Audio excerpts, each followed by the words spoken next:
હીરા ઉદ્યોગ એ ઉદ્યોગ જે પ્રદૂષણ નથી કરતો, એ ઉદ્યોગ જે સૌથી ઓછી વીજળી જેની અંદર વપરાય છે, એ ઉદ્યોગ જે આપણા દેશને અરબો રૂપિયાનું વિદેશી હુંડિયામણ રળી આપે છે, એ ઉદ્યોગ જેના પર 20 લાખ કરતાં પણ વધુ પરિવાર આપણા ગુજરાતના નભી રહ્યા છે, એમના ઘરનો ચૂલો એ ઉદ્યોગો પર છે.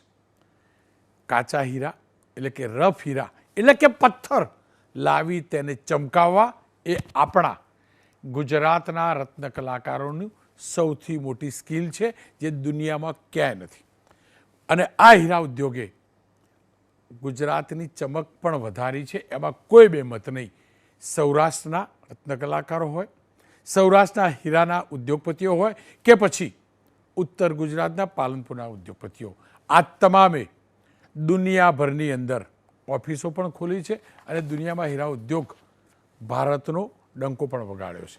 પણ આ તમામની વચ્ચે છેલ્લા કેટલાક સમયથી હીરા ઉદ્યોગની ચમક ઝાંખી પડી રહી છે અને હવે ચર્ચા એ વાતની થઈ રહી છે કે કામદારોની રોજગારી ઉપર તો એની અસર નહીં પડે ને. તમે દ્રશ્યો જોજો ફૂલ સ્ક્રીન એટલે આઈડિયા આવી જશે. ચમક જોજો તમે, કેવી ચમક ત્યાં આ ઉદ્યોગની. પણ ગઈકાલે એક સમાચાર આવ્યા અને દુઃખદ સમાચાર આવે છે સુરત જિલ્લામાંથી કે એક રત્ન કલાકારે હીરામાં મંદીના કારણે ઝેરી દવા પી આત્મહત્યા કરી છે. મંદી આવવાના કારણે પ્રકાશભાઈની આર્થિક સ્થિતિ કફોડી બની હતી. તેઓ સતત તણાવમાં રહેતા હતા તેવું એ જે એફઆઈઆર નોંધાઈ છે, જે ફરિયાદ નોંધાઈ છે, એની અંદર નોંધાયું છે. કારણ શું છે? હીરા ઉદ્યોગમાં છેલ્લા 2-2.5 વર્ષથી આ મંદીનું ગ્રહણ છે, જેની પાછળ 3 અલગ અલગ પ્રકારના કારણો છે. રશિયા યુક્રેનનું યુદ્ધ સૌથી મોટું કારણ. બીજું કારણ છે અમેરિકા અને યુરોપમાં ડાયમંડની ઘટેલી માંગ. ત્રીજું કારણ છે ચાઇના. કોરોના પછી ચાઇના દૂર ભાગે છે હીરાથી અને સોનાની અંદર બધું નિવેશ કરે છે. હીરાની, તૈયાર હીરાની ડિમાન્ડ ઘટી છે. આ કુદરતી રીતે તૈયાર થયેલા હીરા છે, નેચરલ હીરા છે, રિયલ ડાયમંડ છે. ક્યુબિક ઝિર્કોનિયમ એટલે કે લેબ ગ્રોન ડાયમંડની વાત નથી કરતો. જે કટિંગ પોલિશિંગ થાય છે એ ખાણમાંથી નીકળેલા હીરા છે અને જે આપણે મોટાભાગે કાચા હીરા આયાત કરી અને આપણા રત્ન કલાકારો એને કટિંગ પોલિશિંગ કરે છે. ત્યારબાદ હોંગકોંગ, દુબઈ સહિતના દેશોમાં એની નિકાસ થાય છે. હીરા વેપારીઓ મારફતે ટ્રેડિંગ કરવામાં આવે છે. હોંગકોંગમાં 600થી વધુ હીરા વેપારીઓની ટ્રેડિંગ ઓફિસો છે. પરંતુ ઇતિહાસમાં પહેલી વાર છેલ્લા 6 મહિનામાં કેટલીક ઓફિસો બંધ થઈ છે અથવા બંધ કરવાનું આયોજન ચાલી રહ્યું છે, પ્લાનિંગ ચાલી રહ્યું છે, તો મજબૂર છે. છેલ્લા 3-4 વર્ષમાં ગોલ્ડના ભાવમાં વધારો થયો છે અને એના જ કારણે ગોલ્ડ તરફ લોકોનું આકર્ષણ વધ્યું છે. મને યાદ છે 2008ની ક્રાઇસિસ આખા વિશ્વમાં ક્રાઇસિસ હતી અને તેની સૌથી વધુ અસર હીરા ઉદ્યોગ પર પડી હતી. છતાં પણ આપણો હીરા ઉદ્યોગ ટક્યો હતો. પણ હવે સમાચાર આવી રહ્યા છે કે હીરાના કટિંગ પોલિશિંગના કામની અંદર એટલે કે ઉત્પાદનમાં પણ કટોતી કરવી પડે ને સ્વાભાવિક જ જો ઉત્પાદન ઘટે તો રોજગારી ઉપર પણ અસર પડે. મારી સાથે દામજીભાઈ માવાણી, પૂર્વ મંત્રી, સુરત ડાયમંડ એસોસિએશનના છે અને ભાવેશભાઈ ટાંક, ઉપપ્રમુખ ડાયમંડ વર્કર યુનિયન ગુજરાતથી છે. શરૂઆત ભાવેશભાઈ આપનાથી જ કરીશ. હાલ ડાયમંડ ઉદ્યોગમાં રોજગારની સ્થિતિ છે શું?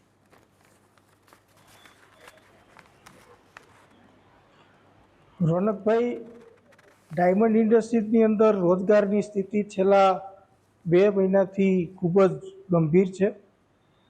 કારણ કે છેલ્લા 2 વર્ષથી યુક્રેન અને રશિયાનું વોર ચાલે છે અને બાકી હતું તો આપણે હમાસ અને ઇઝરાયલનું વોર.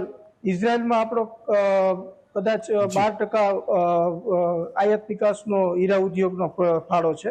રશિયાની અંદર 29% છે.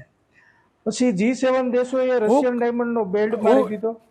સાંભળો ને ભાવેશભાઈ, ક્રાઇસિસોના કારણે હીરા ઉદ્યોગમાં મારે એ જ જાણવું છે કામદારોની રોજગારની સ્થિતિ છે શું? હું એક્ઝેક્ટ કેમ મંદી એ તો દામજીભાઈ જોડે જાણીશ, પણ તમારી પાસેથી એ જાણવું છે કે આપણા કામદારો કયા પોકેટમાં રોજગારી સલામત છે, કયા પોકેટમાં રોજગારી ઉપર અસર પડી છે અને કેમ અથવા કેટલી?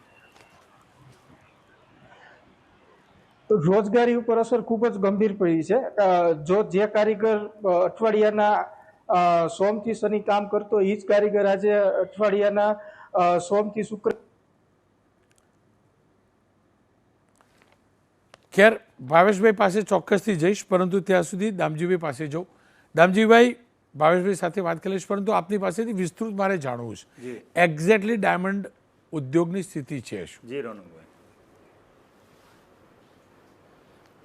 રોનકભાઈ, 60 વર્ષનો આ હીરા ઉદ્યોગ 6 દાયકાથી ખૂબ હુંડિયામણ સરકારને અને રત્ન કલાકારોને માલિકો, જે યુનિટોના માલિકો છે, એ પણ આ ઉદ્યોગમાંથી સમૃદ્ધ થયા છે. બિલકુલ સાચી વાત છે.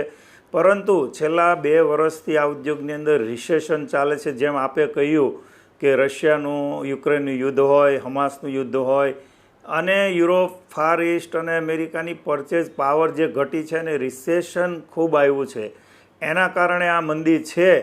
અને એ સર્વસ્વીકૃત વાત છે કે આ મંદી આ વખતે ખૂબ લાંબી ચાલી છે. 2 વર્ષ લાંબી મંદી ચાલી છે. કાંઈક ને કાંઈક પરિવર્તન જોવાઈ રહ્યું છે ઉદ્યોગની અંદર.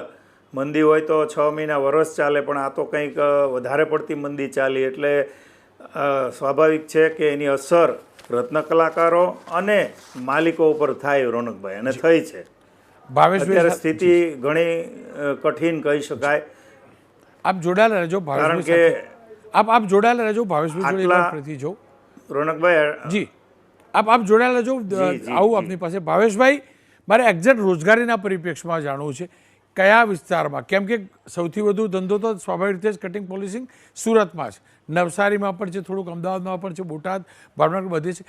ક્યાં ક્યાં અસર પહોંચી છે, કેવા પ્રકારની અસર રોજગારી ઉપર પહોંચી છે? સૌથી વધારે અસર પહોંચી હોય તો આપણે સુરતની અંદર પહોંચી છે. એનાથી એક્સપોર્ટ કંપનીઓ બધી સુરતમાં છે, તો સુરતથી જે રો મટીરિયલ છે એ સૌરાષ્ટ્ર બાજુ આવે છે. તો સુરતની અંદર જે વસ્તુ આ પ્રોબ્લેમ છે એનાથી વધારે પ્રોબ્લેમ સૌરાષ્ટ્ર બાજુ થાય કે જ્યાં નાના નાના યુનિટો છે, એક્સપોર્ટ કંપનીઓ જેની પાસે હવે કોરોના પછીના જે 6 મહિના છે એ 6 મહિના હીરા ઉદ્યોગ માટે સારા હતા. એ લોકોએ રોકાણ કરી, અત્યાર સુધીમાં રોકાણ કરી અને અત્યાર સુધી ચલાવ્યું, પરંતુ હવે એ લોકોની એક ક્ષમતા પણ મને દેખાય છે ત્યાં સુધી પૂરી થઈ ગઈ છે. અને હું તો એવું કહું છું કે સારા સમયની અંદર આ કારીગરો પાસે તમે 14 કલાક કામ કરાવ્યું છે, તો આજે સમય ખરાબ છે, એના પરિવારની સાથે ઊભું રહેવાનું, એના પરિવારના દુઃખમાં ભાગીદાર બનવાનો. આ જ કારીગરોએ ડાયમંડને સિટીનું નામ ઉજાગર કર્યું છે. આ જ કારીગરો થકી તમે ડાયમંડ બ્રુસ બનાવવામાં સફળ થયા છો. આ જ કારીગર થકી ડ્રીમ સિટી બનાવવામાં સફળ થયા છીએ. તો આ કારીગરના પરિવારની સાથે આજે ખંભોથી ખંભો મિલાવીને ઊભું રહેવાનું તમારું એક ફરજ બની રહી છે. કારણ કે સારી વાતાવરણ જ્યારે ઇન્ડસ્ટ્રીની અંદર હોય ત્યારે કારીગર એમ નહીં કહેતા કે અમે 14 કલાક કામ નહીં કરીએ, 12 કલાક કામ નહીં કરીએ, એ કરે જ છે કામ. અત્યારે ખરાબ સમય છે તો ખરાબ સમયમાં એમની સાથે ઉભા રહ્યો. અને તમારા માધ્યમથી હું ગવર્મેન્ટને પણ કહેવા માંગુ છું કે 2008ની મંદીનું સંજ્ઞાન લઈ અને ગુજરાત સરકારે જ્યારે રત્નદીપ યોજના જાહેર કરી હતી, એવી જ રીતે આ મંદીનું સંજ્ઞાન લેવું જોઈએ. અને રત્નદીપ યોજના કે જે આર્થિક પેકેજ જાહેર એ ઇન્ડસ્ટ્રીઝ માટે 25 લાખ વર્કરો આ ગુજરાતની અંદર કામ કરે છે. રોનકભાઈ, આ નાની ઉમતી બાબત નથી અને આર્થિક ઉદ્યોગ કહેવાય. જો આ ઉદ્યોગને કંઈ માઠી અસર થઈ એટલે આ સમગ્ર ગુજરાતની અંદર મંદીનું એક વાતાવરણ દેખાય. હવે આ ખેર, ફરી એકવાર ટેકનિકલ પ્રોબ્લેમ આવ્યો છે, પણ સવાલ એ છે કે ઉદ્યોગપતિ શું કરી શકે, સરકાર શું કરી શકે? દામજીભાઈ, આપ કહી રહ્યા હતા કે આ મંદી લાંબી ચાલવાની છે. આ સંજોગોમાં ઉદ્યોગપતિ પોતાના કામ રત્ન કલાકારો માટે શું કરી શકે, અને સરકાર રત્ન કલાકારો અને ઉદ્યોગને કેવી રીતે પ્રોત્સાહિત કરી આ મંદીમાંથી બહાર કાઢવાનો પ્રયાસ કરી શકે? રોનકભાઈ, હીરાના જે ઉદ્યોગપતિઓ છે અને કારીગરો છે એની વચ્ચે ખૂબ પારિવારિક સંબંધો રહ્યા છે વર્ષોથી. અને આ હીરા ઉદ્યોગ જ એકમાત્ર એવો ઉદ્યોગ છે કે કારીગરોને ખૂબ, તમે કીધું એમ, ઝીરો પોલ્યુશન અને ખૂબ સગવડતા, ભૌતિક સુખની અંદર આ કારીગરો કામ કરી રહ્યા છે. બધી જ ફેક્ટરીઓ તમે જુઓ તો ભોજન વ્યવસ્થાથી માંડીને એમને બેસવાની વ્યવસ્થાથી લઈને તમામ ઇન્ફ્રાસ્ટ્રક્ચરમાં ખૂબ સુખાકારી રીતે કારીગરો કામ કરી રહ્યા છે. પરંતુ આ મંદી એક એવી મંદી છે કે આ વખતે પહેલીવાર આ બિગ પ્લેયર્સને અઠવાડિયાનું આ ઓગસ્ટ મહિનાની અંદર વેકેશન પડવાની જરૂરિયાત ઊભી થઈ એ અમને પણ આશ્ચર્યમાં મૂકે એવી બાબત છે. કારણ કે 8ની રિસેશન પણ જોઈ, આગળ ઘણી મંદીઓ આ ઉદ્યોગે જોઈ છે. અને કારીગર સાથે તો હંમેશા પારિવારિક સંબંધો બધી જ ફેક્ટરીઓના માલિકોને રહ્યા છે. એક જ સિક્કાની બે બાજુઓ છે. કારીગર છે ત્યારે માલિક છે, અને માલિક છે ત્યારે કારીગરનું ઘર ચાલે છે. એટલે આ ઇન્ડસ્ટ્રીમાં એવું શોષણની વાત પણ નથી.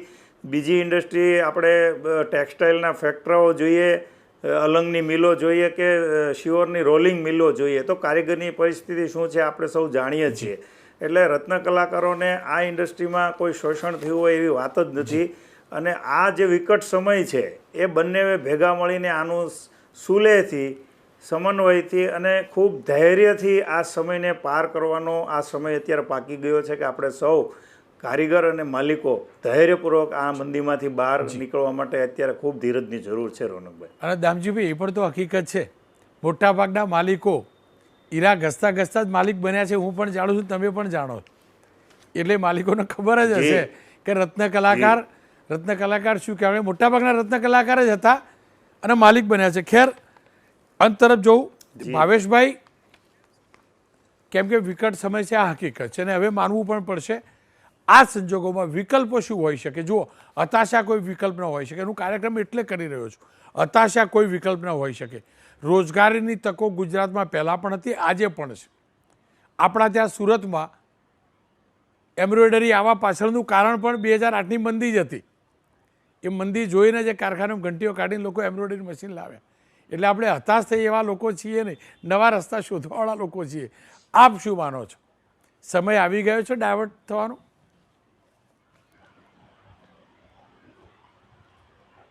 ડાયવર્ટ તો ઇન્ડસ્ટ્રીની અંદર 25 લાખ કારીગરો જ્યાં કામ કરતા હોય, કઈ લોકો ડાયવર્ટ થયા છે, પોતાના ઘરના ધંધા ખોલ્યા છે, કઈને નાસ્તાની લારીઓ ખોલી છે. પણ દામજીભાઈ કીધું કે આ ઇન્ડસ્ટ્રીની અંદર શોષણ થતું નથી, તો હું એની વાત સાથે સહમત નથી. મેં પોતે 10 વર્ષ હીરા ઘસ્યા છે. મેં પોતે 10 વર્ષ હીરા ઘસીને આ ઇન્ડસ્ટ્રીની સાચી હકીકત મેં નજીકથી જોઈ છે ને, એટલા માટે હું કહું છું કે આ ઇન્ડસ્ટ્રીની અંદર શોષણ થાય છે. કારીગરોને જે કાયદા મુજબ લાભ મળવા જોઈએ મળતા નથી. આનાથી એક જ રસ્તો છે કે હું તમારા માધ્યમથી રત્ન કલાકારને કહું છું કે અત્યારે સમય ખૂબ ખરાબ છે, તમે બચત તરફ વળો. બચત જો તમારા પરિવાર માટે બચત કરી હશે તો આવા સમયથી તમારી એ બચત કામ લાગશે. હું તમારા માધ્યમથી તમામ રત્ન કલાકારને એક વિનંતી કરવા માંગુ છું કે આપણે બચત તરફ વળવું જોઈએ અને વ્યસન મુક્તિ તરફ પણ વળવું જોઈએ, જેથી કરી એમાંથી પણ અમુક જે પૈસા આવતા હોય એ બચી શકે અને આપણે પરિવારને મદદરૂપ થઈ શકીએ. એટલા માટે આપના માધ્યમથી સરકારને પણ કહેવા માંગુ છું કે આનું એક સંજ્ઞાન લ્યો અને એક આર્થિક પેકેજ ને રત્નદીપ યોજના જાહેર થાય અને આત્મહત્યા કરનાર જે પરિવાર છે, રત્ન કલાકારોનો પરિવાર છે, એમના પરિવારને આર્થિક મદદ મળે એવી હું તમને તમારા માધ્યમથી સરકારને પણ અપેક્ષા કરવા વિનંતી કરવા માંગુ છું. દામજીભાઈ, આપ સરકાર સાથે જ અન્ય જે ઉદ્યોગપતિઓ છે, નાના મોટા તમામ, એમને શું અપીલ કરવા માગશો? જુઓ, એ હકીકત છે, સાચું કહું તો રત્ન કલાકારનું 4-6-12 મહિના ઘર ચલાવવું ને આપણા સુરતના ઉદ્યોગપતિઓ માટે, હું તો જાણું, કાન ખજૂરાના પગ બરાબર છે. આ એકદમ હકીકત છે, આ એકદમ હકીકત છે. 25 ઘંટીઓ હશે તો એને એના લેવલની બચત હશે, આ એટલું કમાયા છે. 500 ઘંટીવાળા એટલું કમાયા છે. તો એમને પણ તો અપીલ કરવી જોઈએ કે આ ખરાબ સમય છે, તો તમારા રત્ન કલાકારને સાચવી લો. બિલકુલ રોનકભાઈ, બિલકુલ તમારી વાત સાથે સહમત છું કે બિગ પ્લેયર્સ અને જે અત્યાર સુધી રત્ન કલાકારો થકી સેટ થયા છે એ તમામને હું આ માધ્યમથી કહું છું ને અમે એસોસિએશને પણ અપીલ કરી છે કે ભાઈ રોજગારી તમને ના પોસાય તો પણ આ કામ ચાલુ રાખો. આગળ આપણે જ આ રત્ન કલાકારોમાંથી કમાયા છીએ એટલે બિગ પ્લેયર્સને અમે વિનંતી પણ કરીએ છીએ કે ભલે આપણા ઘરમાંથી નુકસાન જતું હોય પણ આપણા રત્ન કલાકારો ભાઈઓને રોજગારી મળી રહે એના માટે થોડું જતું કરીને પણ આપણી ફેક્ટરીઓ ચાલુ રાખવાની છે અને અમે આમ ઝુંબેશ પણ ચલાવવાના છીએ. સરકાર તો દરેક યોજનાઓ બધા જ માટે છે, વર્કર્સ માટે છે, એટલે રત્ન કલાકારો માટે આવાસ યોજના હોય કે આરોગ્ય યોજના બધાને લાગુ તો પડતી જ હોય છે. એટલે આપણે એમ ન કહી શકીએ કે સરકાર રત્ન કલાકારો માટે કંઈક કરતી નથી, કારણ કે બધાને જ બધી યોજનાઓ લાગુ પડતી હોય છે. પણ અમારા જે હીરા ઉદ્યોગકારો છે એને અમે ચોક્કસ અપીલ કરવાના છીએ કે આ સંજોગોમાં રત્ન કલાકારની સાથે આપણે ઊભું રહેવું જોઈએ, પાક્કું એ ઊભું જ રહેવું જોઈએ. આપ બંનેનો ખૂબ ખૂબ આભાર. ખેર ફરી એકવાર એ ઉદ્યોગપતિઓને એક વિનંતી છે, કમસે કમ મંદિર એ ત્યાં સુધી ધાર્મિક સપ્તાહ નહીં બેસાડો તો ચાલશે. એની બચત જે થાય ને એ તમારી ફેક્ટરીના કર્મચારીઓને આપજો, અને જો તમે આપતા હોય તો પાડોશીની ફેક્ટરીના કર્મચારીઓને પણ આપજો. એ પણ એક પુણ્ય છે, એ પણ એક ધર્મનું કામ છે. સાથે હું જાણું છું, ખાસ કરીને સુરતની અંદર સુરતનું રહેવાનું ઘણું મોંઘું છે, મકાનોના ભાડા મોંઘા છે, સ્કૂલોની ફી મોંઘી છે.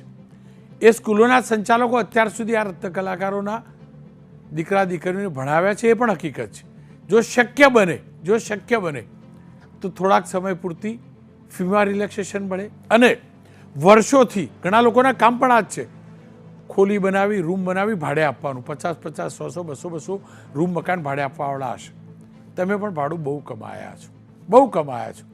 થોડોક સમય મારા રત્ન કલાકારને સાચવી લો, કારણ કે એને જ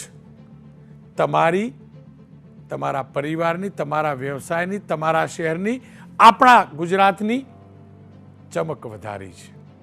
ભલે હીરાની ચમક ઘટે, ભલે થોડોક સમય આ ઉદ્યોગની ચમક ઘટે, પણ મહેરબાની કરીને મારા રત્ન કલાકારના ચહેરા પરની રોનક ક્યારેય દૂર ના થવી જોઈએ.